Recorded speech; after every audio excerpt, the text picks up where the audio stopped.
नमस्कार साथियों, आधार क्लासेस बालोतरा के यूट्यूब चैनल पर मैं आपका हार्दिक स्वागत और अभिनंदन करता हूं।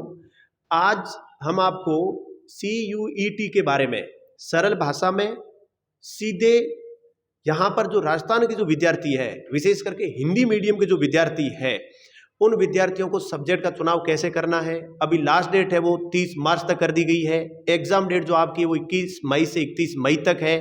तो हम परीक्षा पैटर्न जो है, पेपर के अंदर क्वेश्चंस किस प्रकार से आते हैं, उसके अंदर कितने अंक मिलते हैं, नकारात्मक अंकन क्या है, उसके बारे में विस्तार से बातचीत करेंगे। और इनसे संबंधित ऑफिशियल वेबसाइट पर जितनी भी PDF फाइल है वो हम आपको हमारे टेलीग्राम ग्रुप के अंदर भेज देंगे। जो नीचे लिंक में टेलीग्राम ग्रुप आपको दे दिया जाएगा, लिंक दे दिया जाएगा।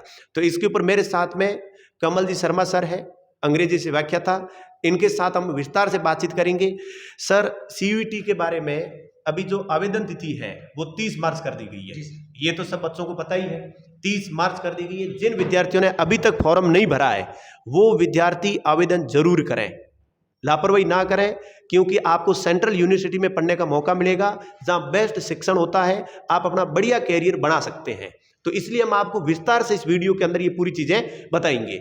अभी जो परीक्षा पैटर्न जो है, सबसे ज्यादा विद्यार्थियों की दिक्कत है कि परीक्षा पैटर्न कैसा है, ये जो डोमेन सब्जेक्ट कैसे लेने हैं, लैंग्वेज कैसे लेनी है, जनरल टेस्ट है वो कैसा होगा, कितने क्वेश्चंस होंगे। खूब सारे नोटिफिकेशन आए हैं, विद्यार्थियों को कई प्रकार की दिक्कतें आई है वहां पे। तो इन सब चीज़ों के बारे में हम विस्तार से बातचीत करेंगे। आप इन चीज़ों को देखते जाइए, इस पूरे वीडियो को देखिए, अपने मित्रों के साथ शेयर कीजिए। एक एक कंसेप्ट आपका आसान सरल भाषा में हम क्लियर कर देंगे। तो परीक्षा पैटर्न के बारे में सर।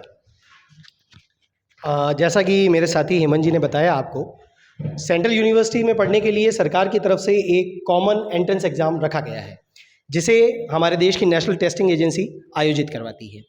पहले इस एग्ज़ाम को फाइट करने के लिए लास्ट डेट जो है आपके आवेदन की थी वो 12 मार्च थी, जिसे सरकार ने बढ़ाकर 30 मार्च तक कर दिया है। और इसके अंदर जो स्टूडेंट जिनके 12th एग्ज़ाम्स रनिंग हैं वे भी ईजिली आवेदन कर सकते हैं। अब जैसा एग्ज़ाम पैटर्न की सर ने बात की, तो एग्ज़ाम पैटर्न के बारे में मैं आपको बताना चाहूँगा कि इस एग्ज़ाम्स के अंदर 3 सेक्शंस आपके रहेंगे। फर्स्ट सेक्शन रहेगा आपका लैंग्वेज सेक्शन, भाषा सेक्शन। इस सेक्शन के अंदर आपके 2 भाग दे रखे हैं, A और B। A भाग के अंदर आपके सारी इंडियन लैंग्वेजेस हैं, जो हमारी रीजनल लैंग्वेजेस हैं। इसके बाद में आपका सेक्शन B जो आता है, उस सेक्शन B के अंदर आपके कुछ फॉरेन लैंग्वेजेस, अगर आप फर्दर स्टडीज़ के लिए विदेश जाना चाहते हैं तो, और कुछ इंडियन लैंग्वेजेस भी उसके अंदर शामिल हैं। लेकिन आपको दोनों सेक्शन एक साथ सेलेक्ट नहीं करने हैं, आप एक सेक्शन ही सेलेक्ट कर सकते हैं, जिसके आपको 50 क्वेश्चंस दिए जाएंगे। इंग्लिश मीडियम के स्टूडेंट्स इंग्लिश लैंग्वेज लें तो हमारा सजेशन ये रहेगा।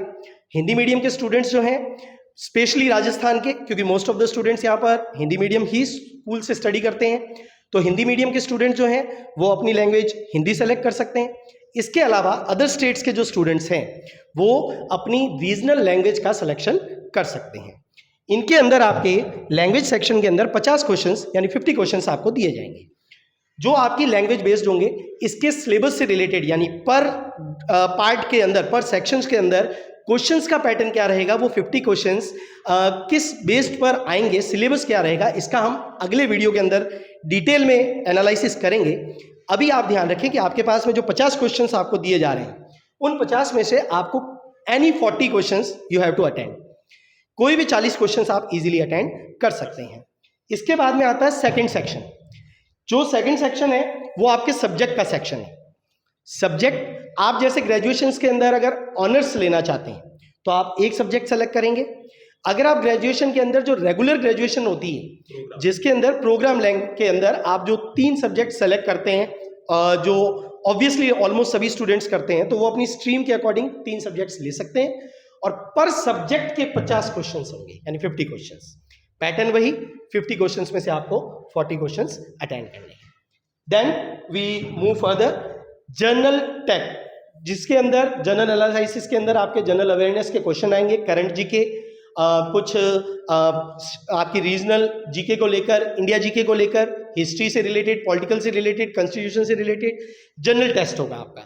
जनरल टेस्ट के अंदर 60 क्वेश्चंस होंगे। 60 में से आपको ओनली 50 क्वेश्चंस अटेंड करने हैं। आप इसके अंदर इजी गोइंग के अंदर क्लियर कर सकते हैं। और इसका सबसे बड़ा बेनिफिट ये रहता है, वे स्टूडेंट जो किसी रीज़न से अपने स्टेट की बोर्ड के अंदर अच्छे परसेंटेज नहीं बना सकते हैं, वो इस एग्ज़ाम्स को क्लियर करके सेंट्रल यूनिवर्सिटी में पढ़ने से बेनिफिशियल हो सकते हैं। लीजिए सर, मैं सर को यानी आसान भाषा में आपको बताया जाए तो ये जो परीक्षा पैटर्न है, आप इन पूरी भाषाओं में से कोई भी एक भाषा आप चुन लें। यदि हिंदी मीडियम का बच्चा है तो हिंदी भाषा चुन लें और 50 क्वेश्चन आएंगे, उन 50 में से कोई भी 40 करने होंगे। इंग्लिश मीडियम के बच्चे इंग्लिश लेना चाहे तो केवल इंग्लिश का ही चुनाव करें तो ज़्यादा फायदा होगा। अधिक भाषा में कोई मतलब नहीं है। आप एक भाषा का चुनाव कर लें जिसके अंदर आपके 50 क्वेश्चन मिलेंगे और उनमें से आपको कोई भी 40 क्वेश्चन अटेम्प्ट करने हैं। प्रत्येक क्वेश्चन सही होने पर 5 क्वेश्चन अंक मिलते हैं, 5 अंक मिलेंगे। नकारात्मक अंकन 1 है, ये रेशियो रहता है। अब डोमेन सब्जेक्ट की अपन बातचीत करें तो आप यदि बीए प्रोग्राम लेना चाहते हैं या बीएससी प्रोग्राम, अब जिस प्रकार का आप आगे कोर्स में जाना चाहते हैं तो उन्हीं सब्जेक्टों को वेटेज दें। 2 या 3 सब्जेक्ट लें, ज़्यादा सब्जेक्ट लेने से कोई ज़्यादा फायदा नहीं होगा। जैसे मान लो कोई हिस्ट्री ले लिया आपने, पॉलिटी ले ली, इन 2 सब्जेक्ट से भी आप कैरियर बना सकते हो। चाहो तो आप साथ में ज्योग्राफी भी ऐड कर सकते हो या हिंदी लिटरेचर भी ऐड कर सकते हो। पीसीएम के कैंडिडेट तो पीसीएम का चुनाव कर सकते हैं। फिर उनमें से उन प्रत्येक सब्जेक्ट के 50-50 क्वेश्चन आएंगे और आपको 40 क्वेश्चन अटेम्प्ट करने हैं, उनके आधार पर आपकी मेरिट बनेगी। और जनरल टेस्ट में 60 क्वेश्चंस है और 50 आपको उनमें से करने अटेम्प्ट जरूरी है, लेकिन इसमें मैथ के क्वेश्चंस आएंगे, रीजनिंग के क्वेश्चंस आएंगे, करंट अफेयर्स के आएंगे और कुछ जनरल जीके नॉलेज रहेगा, जनरल नॉलेज रहेगा, उसके क्वेश्चंस आएंगे। तो ये बहुत सामान्य क्वेश्चंस है और इनका जो टाइम मैनेजमेंट है जो 45 मिनट और यहाँ पर टोटल 1 घंटा दे रखा है। अब कुछ सब्जेक्ट जो डोमेन सब्जेक्ट है उसमें 1 घंटे का दिया है, ये मैथ है, केमिस्ट्री है। अभी जो लास्ट नोटिफिकेशन आया है, जो लास्ट अपडेट आया था, उसमें कुछ विशेष डोमेन सब्जेक्ट का टाइम 1 घंटा कर दिया 45 मिनट की जगह। और ये पहले 75 क्वेश्चन थे, 60 करने थे, ये भी लास्ट में करेक्शन करके 60 और 50 कर दिया। अब ये फाइनल है, अंतिम जो वेबसाइट के ऊपर जो वर्गीकरण दिया है वो वर्गीकरण हमने समझाया है। तो आसान भाषा में 50 क्वेश्चंस ये है, सब्जेक्ट आप जो लोगे उनके 50-50 क्वेश्चंस आएंगे और जनरल टेस्ट के आपके 60 क्वेश्चंस आएंगे। 3 सेक्शन रहेंगे। अब यहां डोमेन आप कितने भरते हो उस हिसाब से आपके क्वेश्चंस आएंगे उस। और डोमेन सब्जेक्ट जो रहेंगे केवल 12वीं की जो बुक आपने पढ़ी है उसी के आधार पर आपके क्वेश्चन बढ़ेंगे और उसी में से बढ़ेंगे और वही लेवल रहेगा। बहुत आसान पेपर रहता है, ज्यादा कोई टफ नहीं रहता है। सही रणनीति है तो अपना सेंट्रल यूनिवर्सिटी में इजीली प्रवेश हो सकता है और बढ़िया ढंग से पढ़ सकते हैं। अपने यहाँ रह करके जो 30-40 हज़ार रुपया खर्चा करके जो प्राइवेट कोई छोटी मोटी कॉलेजों में पढ़ते रहते हैं, टाइम खराब करते रहते हैं, उससे बेस्ट है कि यही रेंज रहेगी, इतनी फीस वहां लगनी है और गुणवत्ता मूलक आप चीजें पढ़ सकते हो। तो इन चीजों को आगे, और परीक्षा तिथि की बात करें तो 21 मई से लेकर के 31 मई तक है और सीबीटी कंप्यूटर बेस्ड होगी। ये ऑनलाइन आपका पेपर होगा। राजस्थान के अंदर इसके जो सेंटर है वो लगभग सर 3 सेंटर है राजस्थान के अंदर। ठीक है। हाँ, तो सर ने जैसे सेंटर की बात की, उससे पहले मैं आपको बताना चाहूँगा सीबीटी। एक्चुअल में कुछ स्टूडेंट्स के कई बार डाउट्स रहते हैं कि सर सीबीटी होता क्या है। सीबीटी बेस्ड टेस्ट का मतलब हो गया कंप्यूटर बेस्ड टेस्ट। आपके सामने आपको जहाँ पर भी एग्जाम सेंटर आपका होगा, जैसे सर ने बताया राजस्थान में हमारे 3 सेंटर हैं, 2 जयपुर में और 1 कोटा में। तो आपको उस कंप्यूटर लैब के अंदर एक सीट अवेलेबल की जाएगी, आपका पर्सनल आपको एक कंप्यूटर अवेलेबल करवाया जाएगा। उस कंप्यूटर के ऊपर आपको ऑनलाइन टेस्ट देना है। आपके सामने क्वेश्चंस खुलेगा, आप एक क्वेश्चन को सेलेक्ट करेंगे, आंसर सेलेक्ट करने के बाद में फिर नेक्स्ट क्वेश्चन पे मूव करेंगे। उसके बाद में जैसे ही आपका एक सेक्शन कंप्लीट हुआ, आप उस सेक्शन को सबमिट करेंगे, तब नेक्स्ट सेक्शन आपके सामने आएगा। जैसे सर ने यहाँ पर बात की थी, आपका टाइमिंग सभी स्टूडेंट्स के लिए अलग अलग हो सकते हैं, क्योंकि जैसे जो ऑनर्स के स्टूडेंट हैं उनके एग्जाम्स के पैटर्न को इस तरीके से लिया जाएगा कि उसने डोमेन सब्जेक्ट एक ही चूज किया है, तो उसको एक एग्जाम 1 घंटे में, एक डोमेन सेक्शन 1 घंटे में पूरा करना है, तो उसका पूरा एग्जाम टाइमिंग अपने आप सेट हो गया, शॉर्ट हो गया। जिनके डोमेन सब्जेक्ट ज़्यादा है, जिनका जैसे सर ने बताया कि बीए लेवल पर, मतलब कि आर्ट्स लेवल पर, साइंस लेवल पर, कॉमर्स लेवल पर, एग्रीकल्चर लेवल पर जो आप सब्जेक्ट चूज करते हैं, तो उसका टाइमिंग अपने आप ज़्यादा हो गया है। तो वो कोई इशू नहीं रहेगा कि भाई हमने 3 सब्जेक्ट्स ले लिए तो हमें 1 घंटे में 150 क्वेश्चन करने हैं, या हमने एक जना 50 क्वेश्चन, एक जना एक ही सब्जेक्ट चूज करता है तो उसे 1 घंटे में 50 क्वेश्चन करने को मिलेंगे। ऐसा कुछ नहीं है, आप जितने सब्जेक्ट चूज करेंगे टाइमिंग उस अकॉर्डिंग आपको मिलती रहेगी।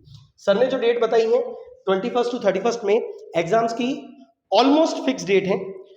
कई स्टूडेंट्स के डाउट ये हैं कि सर उसी दौरान पीटीटी के एग्जाम्स भी हैं जो इंटीग्रेटेड कोर्स कर रहे हैं, कि सर जो पीटीटी का एग्जाम है वो क्या होगा। एक्चुअल में यूं है कि अगर डेट्स क्लैश होती है तो स्टेट गवर्नमेंट 90%, 99% मैं कहना चाहूँगा कि उस डेट्स को आगे पोस्टपोन करेगी और कहीं पर भी आप दोनों फॉर्म्स भर सकते हैं, दोनों एग्जाम्स एक साथ फाइट कर सकते हैं, आपको उसमें कहीं कोई इशू आने वाला नहीं रहेगा। और ये कंप्यूटर बेस्ड टेस्ट के बारे में जैसे मैंने आपको बताया, ऑनलाइन टेस्ट है, इजी गोइंग, आपको कोई पेपर पेन की जरूरत नहीं है। और वहाँ पर सबसे बड़ा फायदा कंप्यूटर बेस्ड टेस्ट का ये रहता है कि ये जो हम स्टेट में अभी सुन रहे हैं काफ़ी एग्जाम्स पेपर आउट होना या लीक होना, इस वजह से एग्जाम्स कैंसिल हो जाते हैं, ऐसा कोई इशू नहीं रहता है। आगे सर को मैं देना। तो ये पूरी जानकारी CUET के बारे में दी है। हमारा आज मेन मकसद ये था कि परीक्षा पैटर्न को क्लियर किया जाए, ताकि बच्चे को ये समझ में आए कितने कितने क्वेश्चंस आएंगे, कहाँ कहाँ से आएंगे और हमें कैसे करने हैं। फिर हम ये सब्जेक्ट वाइज भी आपको बताएंगे कि उनका सिलेबस क्या है, उसका पाठ्यक्रम क्या है और उस पाठ्यक्रम में कहाँ कहाँ से क्वेश्चंस आए हैं। और पुराने जो 2022 के CUET के जो पेपर है वो मैं टेलीग्राम ग्रुप के अंदर भेज दूंगा। लिंक में टेलीग्राम ग्रुप का लिंक दे रखा है नीचे, तो वहाँ जाकर के उसको ज्वाइन करें। ये पूरे जो नोटिफिकेशन आगे हैं हमारे पास को हम कुछ लेके आए हैं। जैसे ये 9 फरवरी को सबसे पहले पब्लिश किया गया था, फॉर्म भरने की लास्ट डेट, एग्जाम डेट सब कुछ दिया गया था। इसके बाद में ये भी हम टेलीग्राम में डाल देंगे। इसमें ये section A, section B, section A में 13 लैंग्वेज, सेक्शन बी में जो 20 लैंग्वेज, सेक्शन 2 में 27 डोमेन सब्जेक्ट है, सेक्शन 3 में जनरल टेस्ट के बारे में क्या क्या है ये पूरा दे रखा है। तो हमने अंतिम रूप से जो था संशोधित वो बताया था, ये पूरा हम टेलीग्राम में डाल देंगे। ये जितनी PDF आपको मिल जाएगी, लैंग्वेज कौन कौन सी है ये पूरी, और डोमेन सब्जेक्ट कौन से है ये इस पेज के अंदर पूरा दे रखा विस्तार से, और ये PDF हम आपको टेलीग्राम ग्रुप के अंदर भेज देंगे। इसके बाद में 25 फरवरी को एक और नोटिस पब्लिश हुआ था वेबसाइट पर, जिसके अंदर ये दिया गया कि पूरे इंडिया में कहाँ का CUET के सेंटर होंगे, राज्य में किन किन जिलों में होंगे। तो ये पूरे सेंटर दे रखे हैं, ये भी हम PDF आपको भेज देंगे ताकि आप जहां से भी हो और आपके उस राज्य में कहां सेंटर होगा वो सेंटर आप देख सकते हैं। इसके बारे में ये भी सेंटर के बारे में दे रखा है। उसके बाद में लास्ट में जो एक पेज है ये 11 मार्च को पब्लिश हुआ था, जिसमें ये फॉर्म भरने की डेट बढ़ी थी, 12 मार्च से 30 मार्च की गई, जो ये यहां पर पड़ी 11 मार्च को ये बढ़ा दी गई थी। और 1 अप्रैल से 3 अप्रैल के बीच में आपकी जो करेक्शन जो है, आप फॉर्म भरने के बाद में 1 अप्रैल से 3 अप्रैल के बीच में करेक्शन कर सकते हैं। आपने कोई सब्जेक्ट का सही चुनाव नहीं किया है, या आपको समझ में नहीं आया था पहले फॉर्म भरते समय कि मैं लैंग्वेज कौन सी लूँ या डोमेन सब्जेक्ट कौन सा लूँ, तो अभी उसको करेक्शन इस वीडियो को देखने के बाद आप करवा सकते हैं। करेक्शन का टाइम 1 से 3 अप्रैल के बीच में दिया जाएगा, तो ये भी आप करेक्शन करके अपने फॉर्म को सही फिल कर सकते हैं। और एग्जामिनेशन जो CT है वो आपको 30 अप्रैल तक बता दी जाएगी कि आपका एग्जाम सेंटर कहां आया है। ये भी इस नोटिस के अंदर खुला खुला लिखा हुआ पड़ा है। तो ये CUET के बारे में परीक्षा पैटर्न के ऊपर विशेष करके हमने आज बातचीत की। आपके यदि कोई डाउट्स है तो कमेंट बॉक्स के अंदर आप लिखिए, हम उसका जवाब देंगे, और ज़्यादा जहां कहीं डाउट्स रहेंगे तो नए वीडियो ला करके और बताएंगे। और पाठ्यक्रम जो है उसको तैयार कैसे करना है उसके ऊपर एक नेक्स्ट वीडियो और लेकर के आएंगे। आप सभी का धन्यवाद। Thank you.